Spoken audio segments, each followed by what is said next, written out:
नमस्कार, आपका एक बार फिर से स्वागत है। आप पीएफआई का नाम जरूर सुना होगा, पॉपुलर फ्रंट ऑफ इंडिया, जो हमारा देश में बैंड है। लेकिन फिर भी ये चोरी छुपे हमारा देश में गलत जो एक्टिविटीज होता है ना, उसमें जुड़ा हुआ है। आज भी काफी सारा स्टेट्स में ये एक्टिव है।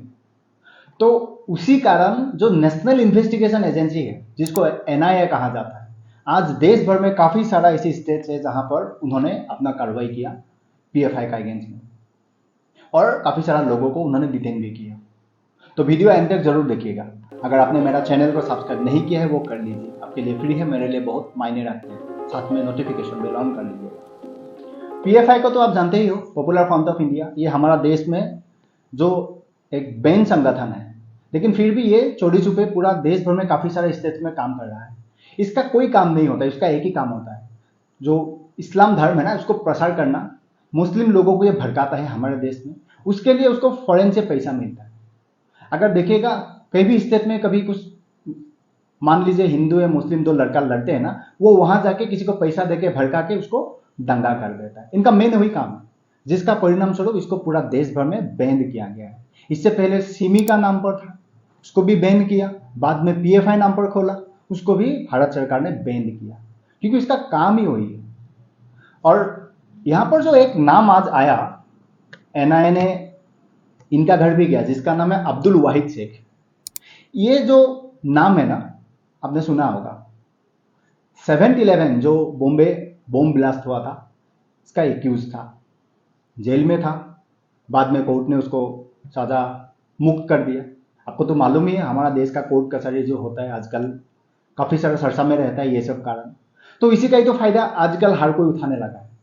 मतलब देश का अगेंस्ट में गतिविधि चलाने वाला, चाहे वो पीएफआई का कोई हो या कोई देश का अगेंस्ट में बोलने वाला एक्टिविस्ट हो, टेररिज्म फैलाने वाला हो, बेईमान हो, वो उनको मालूम है जुडिशरी सिस्टम का किस तरीके से फायदा उठाना चाहिए। उसका उठाते हुए आजकल हर कोई ये गलत काम कर रहा है।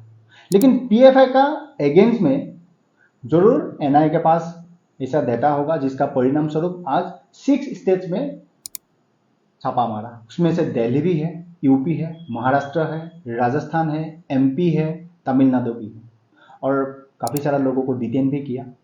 सबसे पहले तो ये अब्दुल वाहिद शेख, इनका घर जब एनआईए गया था ना, इन्होंने घुसने भी नहीं दिया। उन्होंने कहा पहले आप वारंट दिखाइए, बाद में बोलते आपका आई कार्ड दिखाइए, तो उसके बाद ही ये अपना घर में घुसने दिया। देखो, वो एक्यूज था, साजा काट के आया, लेकिन जो नेशनल इन्वेस्टिगेशन एजेंसी है उसका ऊपर भी इन लोगों का, इनको मालूम है। मैं बोला ना, जो जुडिशरी सिस्टम का फायदा उठाना ये जानता है, इनका काम ही वही है। हमारा देश में रहते हैं, देश में डेमोक्रेसी का नाम पर ये हर वो गलत हरकत का फायदा उठाते हैं। फ्रीडम ऑफ एक्सप्रेशन का नाम पर देश को गाली देते हैं, फ्रीडम ऑफ राइट का नाम पर देश के प्राइम मिनिस्टर का अगेंस्ट में बोलते हैं, देश विरोधी गतिविधि में पाया जाता है। लेकिन उनको फ्रीडम ऑफ राइट है, फ्रीडम ऑफ एक्सप्रेशन है। ये पीएफआई वही है जो सीएए का टाइम पर दिल्ली में जो प्रोटेस्ट हो रहा था, उसको फंडिंग कर रहा था। तो इनका मेन काम ही वही है कि इस देश में, ये लोग बोलता है ना, 2047 तक इस देश को इस्लामिस्ट कंट्री बनाना है। इनमें ये बहुत लाइटली लेने वाला बात नहीं है। हर कोई इसको मान लेते हैं कि यार चलो इसे बोल दिया होगा, लेकिन नहीं, इसका पीछे एक पॉलिटिकल एजेंडा भी है। मैं किसी दिन समझा दूंगा वो, दूसरा एक वीडियो बना के। लेकिन इनका जो ये मोटिव है ना, इसको आप इसे लाइटली नहीं ले सकते। ये अंदर ही अंदर वो कर रहा है, क्योंकि हमारा देश में देश का गद्दार बहुत है ना। इसी देश के खा के, इसी देश का अगेंस्ट में गतिविधि करने वालों को सपोर्ट करने वाला बहुत है, क्योंकि उसको फ्रीडम ऑफ एक्सप्रेशन है, फ्रीडम ऑफ राइट है। इन लोगों का साथ देने वाला करोड़ों में होगा, 1 2 4 नहीं है, करोड़ों में होगा। आप खुद कैलकुलेशन कर लीजिएगा, नाम मैं नहीं ले सकता हूं सोशल मीडिया में। तो इनका ऊपर कार्रवाई होगा, होना चाहिए। जो बैंड है, तुम फिर भी गलत कारनामा कर रहा है। लेकिन आज दुनिया भर में हर देश एक नजर कहां दे रहा है, मिडिल ईस्ट पर, जहां इजराइल और गाजा पट्टी में ये जो लड़ाई चल रहा है, इजराइल टेररिस्ट का साथ लड़ रहा है। हर वो जो देश है जो टेररिस्ट को सपोर्ट नहीं करता है, वो इजराइल का साथ है। लेकिन जो धर्म के नाम पर वो हमास जैसा ऑर्गेनाइजेशन को सपोर्ट कर रहा है। क्यों कर रहा है? क्योंकि इनको वही मोटिव है कि हमारा इस्लाम जो लोग है ये खतरे में है, हमारा धर्म खतरे में है, मुस्लिम भाई बहन मर रहा है। हमारा देश का मुस्लिम पर्सनल बोर्ड, मुस्लिम पर्सनल लॉ बोर्ड जो है, वो खुल्लम खुल्ला बोला हम मुस्लिम हैं, वो मुस्लिम भाई बहन वहां पर मुश्किल में है, हम उसको सपोर्ट करते हैं। क्योंकि उसका फ्रीडम ऑफ राइट है, उसका ऊपर कोई कोई कार्रवाई नहीं कर सकता। इसका फायदा ये लोग उठाते हैं डेमोक्रेसी का नाम। लेकिन जिस देश का डेमोक्रेसी का नाम पर ये लोग फायदा उठाता है, उसी देश का अगेंस्ट में, इसी देश को मारने में, उसी देश को गलत दिशा में ले जाने के लिए 2 कदम ये लोग आगे रहते हैं। इसको सुनने में शर्म लगता है, इसका सामने कभी उसको बोलिएगा, ये आपको उल्टा बोल देगा, गलत बोलते हो। नहीं, संविधान का नाम लेते हुए ये ढोल पीटते हैं, दूसरा कुछ नहीं करते, क्योंकि उसको मालूम है कि जुडिशरी सिस्टम जो है हमारा, जो डेमोक्रेसी में कॉन्स्टिट्यूशनल जो पावर होता है, उनको कैसे यूज करें। तो आज टाइम आ चुका है कि हर किसी का ऊपर एक्शन लेना चाहिए। पीएफआई का ऊपर एक्शन काफी दिनों से चल रहा है, लेकिन फिर भी ये चोरी छुपे काम कर रहा है। ये जो 6 स्टेट्स है ना, इसमें देखो यूपी में कौन है आपको मालूम है, इनका बाप ऑलरेडी बैठा हुआ है। चोरी छुपे कर रहा है तो ठीक है, पकड़ा जाएगा, कोई बात नहीं। मैं आसाम से बिलोंग करता हूं, मुझे मालूम है इन लोगों का एक्टिविटीज क्या होता है। हमारा चीफ मिनिस्टर भी काफी एक्टिव है ये सब में। खास करके एक तो तमिलनाडु हो गया, डीएमके का गवर्नमेंट है, वो खुद हिंदू विरुद्ध है, इस देश का एक 2 पार्ट करना चाहता है, द्रविडियन लेन लेके, तो इनको सपोर्ट वहां से मिल रहा है पीएफआई को, राइट। सबसे इंपॉर्टेंट बात, राजस्थान में इनको बिल्कुल भरा हुआ सपोर्ट मिल रहा है कांग्रेस गवर्नमेंट की तरफ से, क्योंकि राजस्थान में कंपैरेटिवली आप यूपी, असम या तमिलनाडु जितना मुस्लिम है, जितना परसेंट में, उसका कंपैरेटिवली राजस्थान में बहुत ही कम है।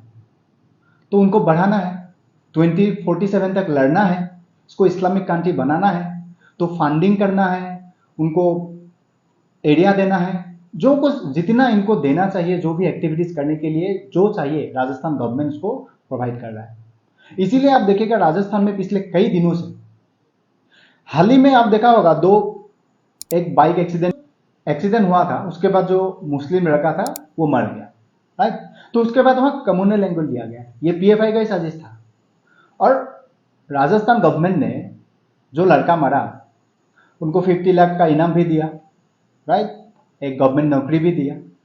उसके बाद ये पीएफआई जो भड़काया लोगों को, ज्यादातर मुस्लिम लोग है, ज्यादातर क्या 100% मुस्लिम लोग है, वो लोग आके वो जो एरिया है वहां पर देखिएगा जितना दुकानें थे, जितना बाजार था, वहां पर अटैक कर दिया था। वो सारा हिंदू भाई बहनों के थे। तो उसके बाद आप देखिएगा सड़क पर हमारा जो हिंदू भाई बहन है वो निकल के आए थे और राजस्थान सरकार के अगेंस्ट में घेराव किया था, क्योंकि तुमने तो कम्युनल नाम पर उसको पैसा भी दिया, नौकरी भी दिया, और हमारा जो लॉस हुआ वो कौन भरेगा। तो ऐसा ही कुछ डिमांड था, आपने जरूर सुना होगा। तो ये राजस्थान जो गवर्नमेंट है ना, जो कांग्रेस गवर्नमेंट है, ये इनको सपोर्ट कर रहा है। तो अंदर ही अंदर जो एक होता है ना, देश का अंदर का जो शत्रु है, ये एक्टिव है, ये एनआईए का पास बिल्कुल खबर है। अब हाल ही में देखिएगा एनआईए ने पकड़ा था 3 इंजीनियर, राइट। और तीनों का प्लानिंग था अयोध्या में अटैक करने का, मुंबई में अटैक करने का। अब खुद सोचिए ये लोग कहां तक प्लानिंग कर रहा था। तो इनको मालूम है ये लोग कोई बाहर से नहीं आते, ये लोग अंदर से ही है, और इसको मोटिवेट करने वाला ये पीएफआई जैसा संगठन होता है। तो टाइम आ चुका है कि इनको भी साफ कर दिया जाए। और सुना होगा, मैंने आज सुबह ही एक वीडियो बनाया था, पाकिस्तान में भी उसको मार दिया गया है, जो पठानकोट में अटैक किया था उसको पहुंचा दिया है जहां पहुंचना चाहिए, मिल गया होगा 72 होरे, 72 होरे बोलते हैं ना ये लोग। तो अभी टाइम आ चुका है कि जिसको कन्विक्टेड है उसको, ये मेरे हिसाब से तो कोर्ट कचहरी तक लेके जाने का चक्कर नहीं है, उसको वहीं पे मार देना चाहिए। पर ना फालतू का वही है, फिर वो कोर्ट कचहरी जाएगा, वहां से बेल मिलेगा, उसके बाद वो फॉरेन चला जाएगा, या तो देश का अगेंस्ट में डेमोक्रेसी का नाम पर गलत गतिविधि करेगा। तो वही है मेरा मैसेज आज आप तक पहुंचाना। आई होप आपको समझ में आया। तो मिलते हैं अगले वीडियो में, तब तक आप आपका ख्याल रखिएगा और खुश रहिएगा।